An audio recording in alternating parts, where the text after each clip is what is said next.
Hello there, I'm the invisible narrator man who tells you what exactly is going on in a story, and this is the story of an upcoming series called the Marysville Railroad. Creative name, I know. The railroad's controller is this highly compressed work of JPEG, totally professional man known as Mr. Melvin. As you can tell, Mr. Melvin owns 9 locomotives, and they obviously all look different unless you are blind. Oh wait, I probably shouldn't talk about blind people because that might fall under YouTube's sensitive content rule, and this video would probably be taken down. Here we have Cameron. He's a CN-SD40 and used for mainline trains. Cameron isn't too stupid or too smart. He's also a bit of a procrastinator. Next to Cameron is fan favorite Ed. Wait, isn't there supposed to be an engine here? I was told there's an Amtrak engine on the railway, but he isn't here. Oh, here he is.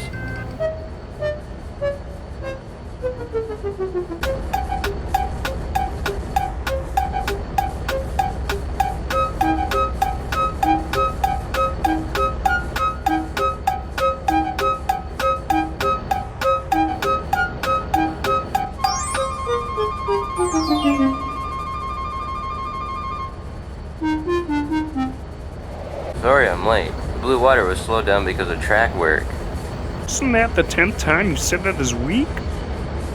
Hey, I don't control when Amtrak wants to continue upgrading the Michigan division. Yeah, I figured you'd say that. It's the same old excuse. I don't control Amtrak, and that's why I'm late. Please feel bad for me and forgive me. Do I need to come over there and stick a railroad spike up your shiny metal? Okay, that's enough. This is Edward. He's an F40PH and is from the US government-created railroad, and he pulls the Amtrak services through Marysville and nearby areas. His trains are often late, but it's not really a surprise for his kind.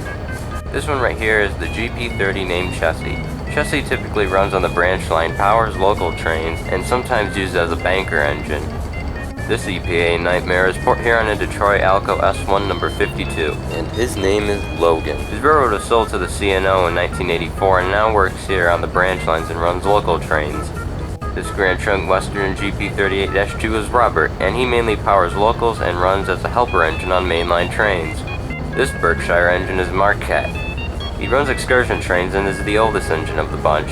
He believes any problem is the result of communists. This one is Jacob. He's a CN-SD40-2W used for longer and heavier freight trains. This other EPA nightmare is David. David is a CN-U2G Northern and is the second oldest of the bunch. And here we have Nicholas, an NSC-40-8 who runs mainline trains. The engines can often be seen in the roundhouse because, well,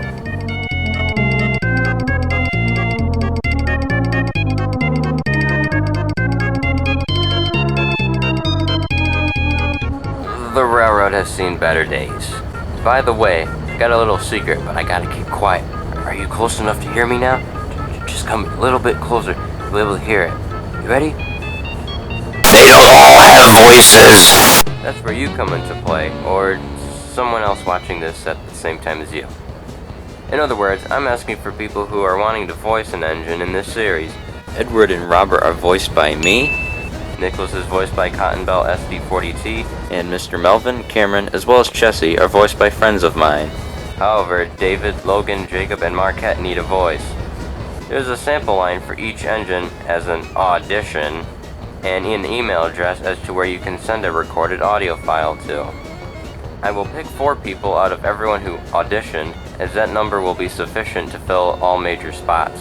However, if you aren't picked, I may come back to those who weren't chosen to voice a side character or side characters that may appear throughout the series. Anyway, hope you guys are interested, and I'll see you down the line.